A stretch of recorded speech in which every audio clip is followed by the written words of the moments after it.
Assim, a palavra do Senhor. Se não for o Senhor o construtor da casa, será inútil trabalhar na construção. Se não é o Senhor que vigia a cidade, será inútil a sentinela montar guarda. Será inútil levantar cedo, dormir tarde, trabalhando arduamente por alimento. O Senhor concede o sono àqueles a quem Ele ama. Os filhos são herança do Senhor, uma recompensa que Ele dá. Como flechas nas mãos do guerreiro, são os filhos nascidos na juventude. Como é feliz o homem que tem a sua aljava cheia deles. Não será humilhado quando enfrentar seus inimigos no tribunal. Você diz amém. Eu quero ler esse texto.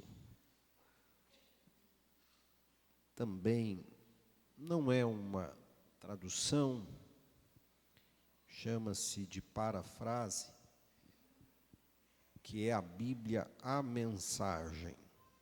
Ele diz assim: se o Eterno não construir a casa, a obra dos construtores não passará de frágeis cabanas. Se o Eterno não guardar a cidade, o vigia noturno não servirá para nada. É inútil levantar cedo, dormir tarde, trabalhar como um alucinado.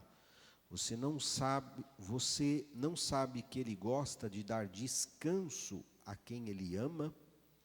Não vê que os filhos são os melhores presentes do Eterno? Que o fruto do ventre é o seu generoso legado? Como flechas de um guerreiro são os filhos de uma juventude cheia de vigor. Vocês, pais, são abençoados demais quando têm muitos filhos. Seus inimigos não terão chance contra vocês, serão varridos imediatamente da sua porta. Você diz amém. Amados, o tempo nosso é bem escasso, mas eu quero refletir com os irmãos sobre esse salmo tão já explanado por nós nos cultos da família e muito também conhecido. Mas a palavra de Deus, ela tem sempre conselhos preciosos para a nossa vida.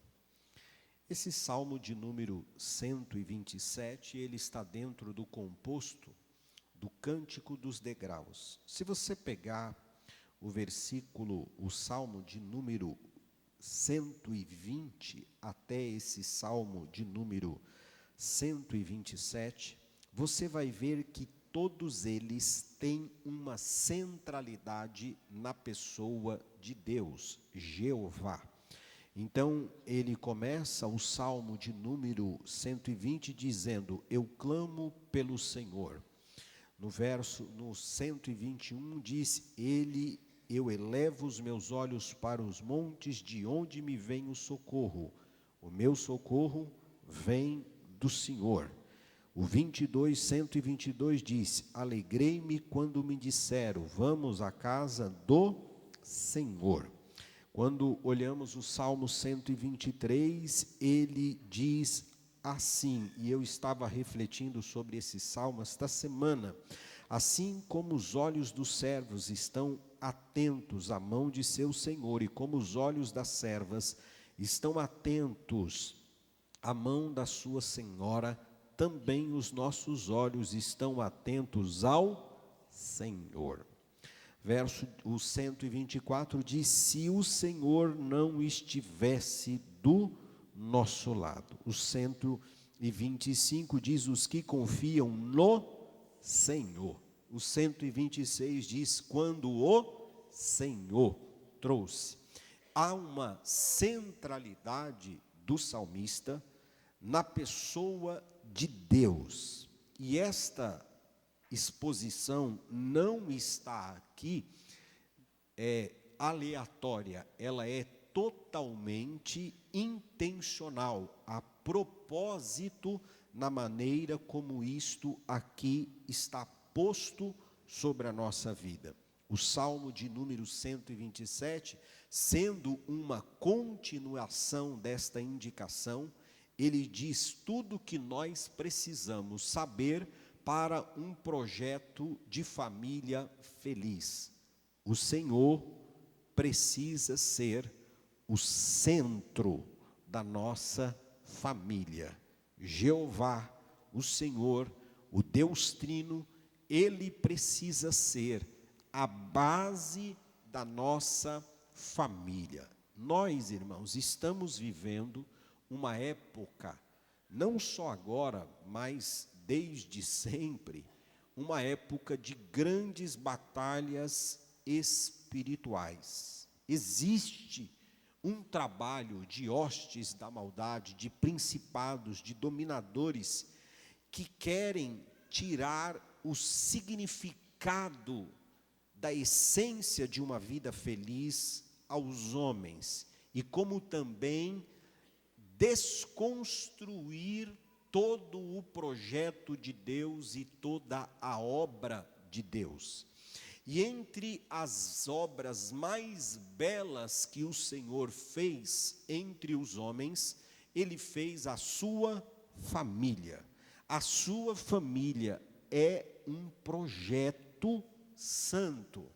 A sua família é um projeto de Deus. Você precisa ter plena consciência de que você pode e vai vencer, porque a sua família não é idealizada apenas pelo desejo carnal, pelos propósitos que você estabelece para ela. A sua família está para além das suas vontades. A sua família é um projeto divino, um projeto de Deus. E como nós estamos construindo a nossa família, o Elton mencionou as suas dificuldades, nós também temos as nossas, porque nenhuma casa está pronta, até porque você entra no casamento e cada ano é uma dinâmica diferente. Quando casa, está novinho de casados, que estão novinho de casado aqui, estão cheio de alegria, cheio de vigor, só love, aí daqui a pouco vem os filhos, aí começa a mudar a dinâmica da casa, muda o orçamento, aí vão descobrir que é difícil, não dorme quanto gostaria de dormir, aí o projeto não é mais pessoal, não é mais sobre comprar um carro, não é mais sobre, sei lá, fazer alguma coisa na casa, aí tudo é canalizado para os filhos. Então a gente está sempre em mudança, sempre em construção. Mas esse é um projeto de Deus para a sua família. E não importa em que momento você esteja desta construção, você precisa primeiro colocar o Senhor no centro da sua família. Isso pode parecer uma retórica nossa, falar a respeito disso, e pode ser até uma fala óbvia, mas não é tão óbvio assim. Sabe por quê? Porque nós vivemos uma sociedade que Deus é acessório.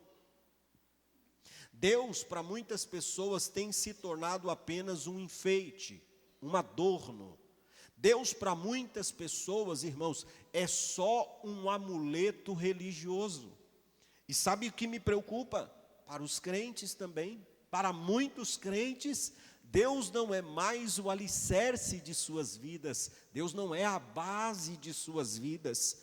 E é por esta razão que muitas famílias têm sucumbido diante dos grandes ataques que nós recebemos. E para você ser um bom construtor, não pense que você consegue organizar a sua casa apenas sobre a perspectiva dos homens. Então você diz assim: não, eu sou um bom administrador, eu trabalho, eu sei lidar bem com economias, eu sou um homem que sei cuidar do orçamento, eu sou um bom homem de manutenção, na minha casa não fica goteira, na minha casa não fica lâmpada sem queimar, eu sei pintar, eu sei mexer com válvula hidráulica, eu faço tudo. Ok, isso é muito bom e parabéns para você. Só que a vida, ela não se resume a somente isso. Família, as necessidades de uma casa, ela é para além disso. E por mais qualificado que você seja para cuidar da sua família, diante dos desafios que nós vivemos neste tempo, se você não tiver uma parceria estreita com Deus, você não vence. Este salmo, inclusive, ele é uma palavra que nos adverte as nossas diligências humanas, mas também nos adverte das nossas prepotências humanas. Preste atenção, este homem deste salmo, ele precisa construir a sua casa. A parte dele, ele precisa fazer. Ele precisa ser diligente, ele precisa ser cuidadoso, ele precisa fazer aquilo que lhe compete. Como homem, ele precisa fazer aquilo que está ao seu alcance. Mas se ele fizer somente isso, sem colocar o Senhor nesse projeto, ele será certamente frustrado. E eu vou dizer, há momentos em nossas vidas que nós nos sentimos impotentes diante da grandeza dos projetos que nós estamos realizando. E é numa hora como essa que nós temos que ter a segurança que, se o Senhor, Ele é a base, se o Senhor, Ele é o alicerce da nossa casa, nós não vamos ficar pelo meio do caminho.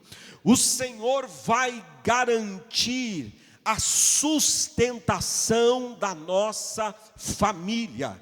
Na época em que tudo é performance, na época em que todos acreditam que devem ser autossuficientes, e é por isso, irmãos, que eu não creio na teologia da autoajuda, por isso que eu não creio na mensagem dos coaches, quando ele disse assim, se você quiser, você dá conta. Não, você não dá conta, porque tem muita coisa que a gente não dá conta, tem hora que a gente não controla o nosso orçamento, não controla o coração dos filhos, não controla as tensões, tem coisas que acontecem na nossa vida que não estão no nosso roteiro, que não estava previsível, que a gente tentou acertar, acabou errando, e isso trouxe toda uma alteração para a nossa casa. E num momento como esse, se você acha que você é suficiente para sair desse lugar aonde você se colocou, eu tenho pena de você,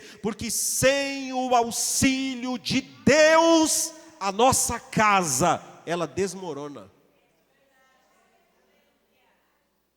É o Senhor que deve ser a sustentação do nosso lar.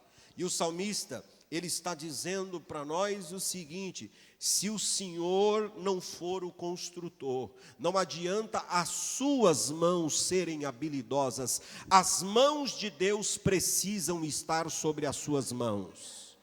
Eu gostaria que você fizesse uma oração hoje pela sua família. Senhor, põe as tuas mãos sobre as minhas mãos, para que eu possa abençoar a minha casa. Não é somente as suas mãos que podem garantir o sucesso da sua família. Agora, se as mãos de Deus estiverem juntas com as suas mãos, haverá progresso, haverá permanência. A bênção do Senhor certamente será uma realidade sobre a sua vida. Você não terá a sensação de estar fazendo uma obra cujo resultado será totalmente nulo e em vão. Esse primeiro verso, como também a sequência dele, fala muito sobre graça. Sabe por quê? Porque a graça, ela nos habilita viver aquilo que nós não damos conta de fazer, mas a graça quis fazer por nós. E o Senhor está dizendo isso aqui através desta palavra. Eu chamo a sua atenção sobre esse pensamento. Nós encontramos nas palavras de Jesus, Mateus capítulo de número 7, por gentileza. Mateus capítulo de número 7.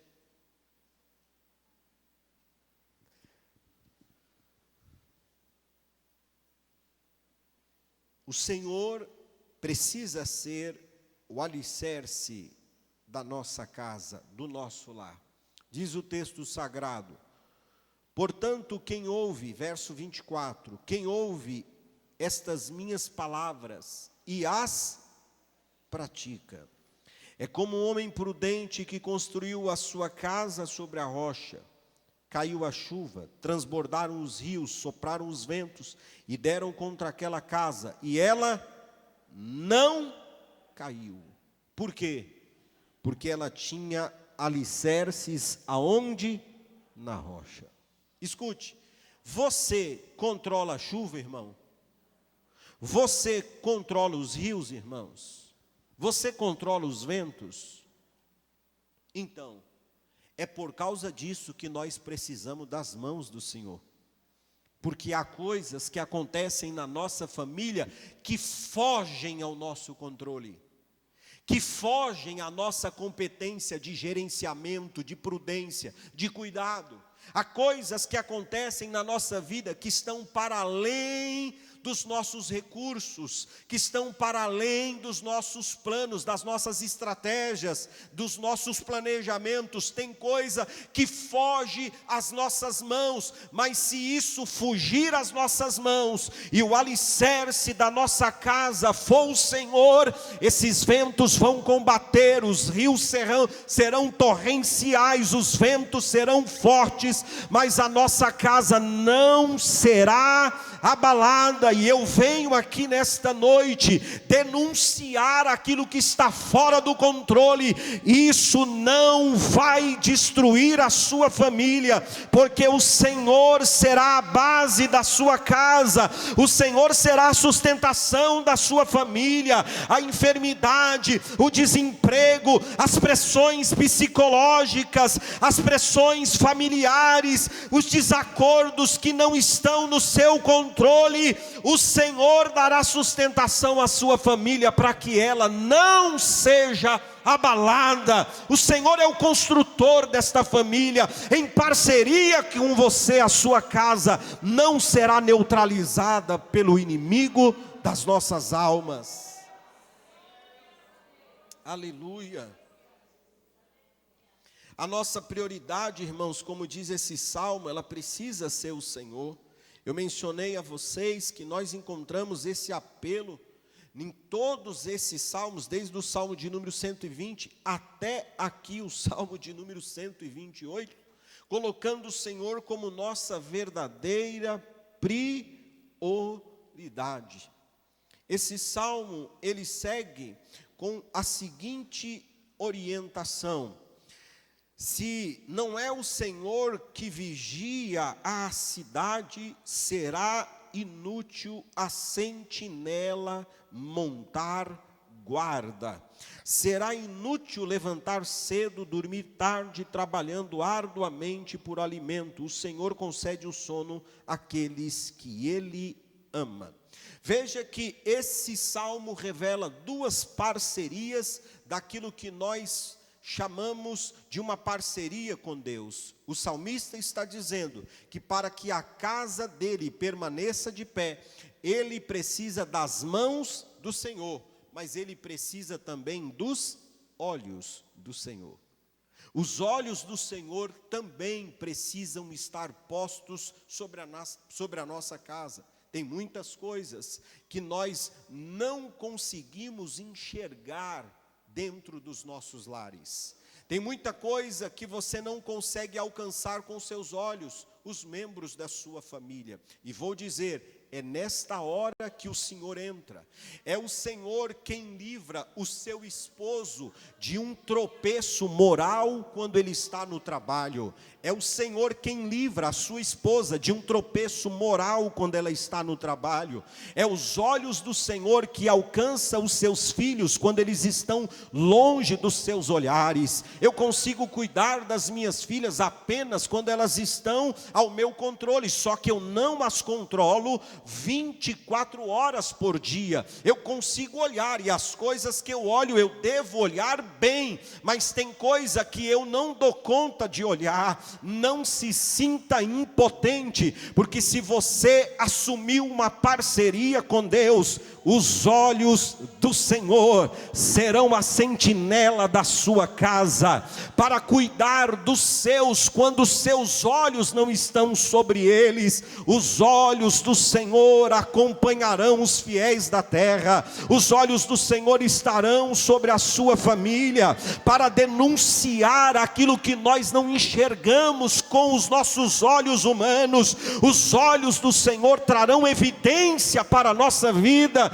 e é por esta razão que nós não seremos pego de surpresa. O olhar do vigia é o olhar da denúncia, dizendo que vem o ataque. O Senhor dará a você percepção espiritual para você cuidar da sua família. O Senhor abrirá o seu entendimento, a sua capacidade de olhar a sua família de uma maneira muito mais aguçada espiritualmente.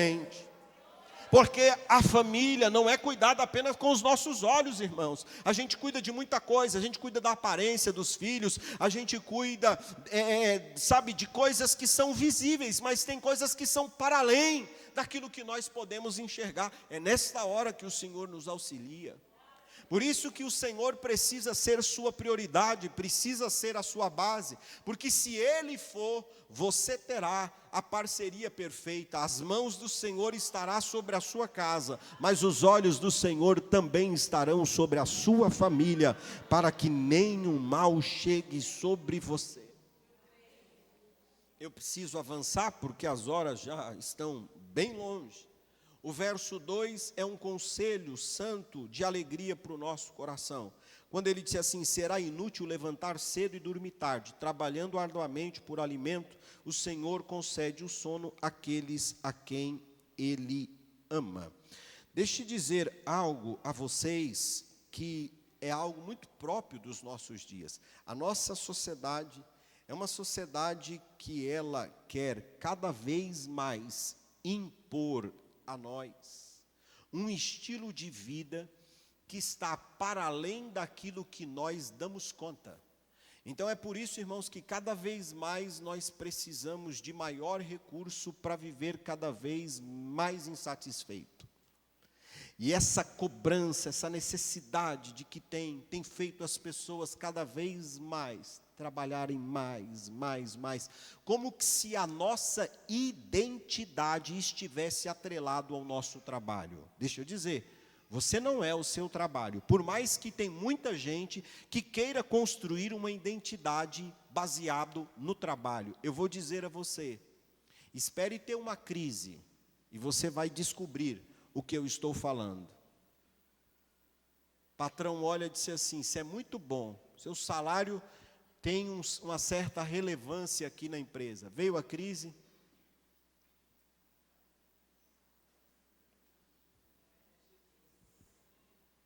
acabou a sua identidade. Esse salmo está dizendo para nós que todo filho de Deus deveria entender que presta atenção, a nossa identidade não está na nossa capacidade de produzir. A sua identidade não está na sua capacidade de produzir. Porque pode chegar momentos na sua vida que as circunstâncias não lhe permitirão produzir conforme o esforço ou o desejo do seu coração. Repito, crises, desertos, momentos difíceis que assolam os homens. Se você é alguém que tem a sua identidade baseado no que você produz, é numa hora como essa que você entra em parafuso, que você tem crise de identidade, que você tem crise de ansiedade, que você tem crise de depressão, que você se afunda num quarto escuro sem querer sair. Mas se você tem uma parceria com Deus, você sabe o seguinte: a minha parte eu vou fazer. Agora, aquilo que eu não dou conta de fazer, eu tenho um parceiro que sabe fazer por mim. Esse parceiro, ele é tão suficiente que é ele que dá a chuva, é ele que faz a terra dar o fruto necessário para o meu alimento. Eu gosto de uma versão da King James que diz assim: os obstinados que retardam o sono até a alta noite, acordam antes do amanhecer e idolatram o trabalho, não alcançarão os bens que o Eterno concede aos que o amam, mesmo quando estes estão repousando. Isto significa que você não é uma máquina, você não é uma máquina que produz. E eu tenho percebido cada vez mais que esta sociedade quer nos dar a sensação de que nós somos uma máquina. Todos nós não gostamos de dizer: o que você está fazendo hoje? Não estou fazendo nada. Ninguém fala mais isso. Se a gente estiver não fazendo nada, alguém liga para a gente pega pelo menos um livro na mão, porque a gente não é mentiroso. Não, eu estou lendo. Para não contar a mentira que você não está fazendo nada. Por quê? Porque impuseram para nós a ideia de que nós não podemos parar, de que nós precisamos produzir o tempo inteiro. E você, repito, você não é uma máquina, você é um filho de Deus amado, e aquilo que você precisa, o Senhor tem para lhe conceder. Se você deitar, dormir e descansar em Deus, você, como filho de Deus, pode saber que daqui a pouco o relógio vai dizer que é a hora de você dormir, mas não é porque você vai dormir que o nosso Deus vai descansar, porque o nosso Deus não descansa. O guarda de Israel não dormita, ele trabalha enquanto você descansa, ele trabalha quando você não pode fazer, ele cuida de você. Por isso eu venho aqui nesta noite trazer uma palavra ao seu coração: que o medo seja banido da sua vida. Se você não dá conta, o Senhor dá conta para você,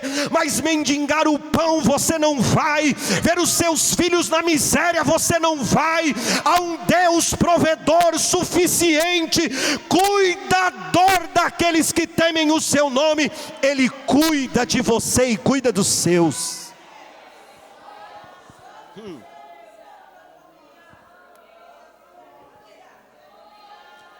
Todos nós tememos, irmãos, não dá conta do recado, todos nós, mas nós temos um Deus. O Salmo de número 23 diz: o Senhor é o meu pastor, e de nada eu terei falta. Aleluia, aleluia. Este salmo revela um Deus que Ele é provedor. Eu preciso caminhar para o fim, porque o tempo não me permite, mas vou dizer outra coisa. Este salmo revela também um Deus protetor. Ele diz que é o Senhor que se põe como sentinela para proteger a nossa família. Eu sei que o medo tem sido um sentimento, mas o medo não é um sentimento, o medo é um espírito, e ele deseja manipular você. O medo deseja fazer com que você viva sempre acuado, sempre esperando o pior. Deixe-me dizer, a sua vida não está à deriva. Se o Senhor, mas eu repito, no seu caso, não é se o Senhor, Ele é o grande construtor da sua casa? Sim? O Senhor é o construtor da sua casa? Você está numa parceria com o Senhor para que Ele construa a sua casa? Se Ele é o construtor, Ele também é o sentinela. Ninguém vai invadir os limites da sua família, os limites da sua casa, porque aquele que não dormita está como sentinela, para não só denunciar, mas como para proteger a sua família. A sua família será guardada, meu irmão, a sua casa será protegida. O sentinela, ele não é apenas sentinela aqui, este é o sentinela humano, mas o nosso Deus, ele não é só sentinela, ele é o general que dá ordem de ataque quando um exército vem contra a nossa casa. É por isso que eu gosto das palavras de Romanos 8:31. Se Deus é por nós, se Deus é por nós, se Deus é por nós, meu irmão, Deus é na sua casa, então ninguém pode ir contra a sua casa, ninguém pode ir contra a sua família. É o Senhor o protetor da sua família. Eu vou para o verso de número 3 apenas, e aí vou ter que encerrar, infelizmente, o tempo não nos permite. Ele diz assim, como são os filhos, são herança do Senhor, uma recompensa que Ele dá. O que são os filhos, irmãos? Uma herança. Os filhos são bênçãos, irmãos.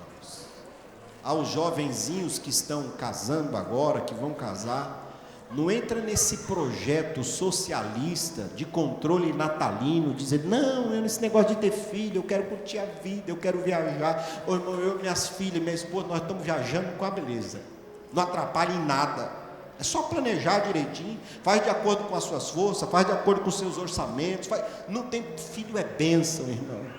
Eu não imagino, de vez em quando eu e minha esposa, a gente fala assim, amor, eu queria tanto ter uma noite, só eu e você.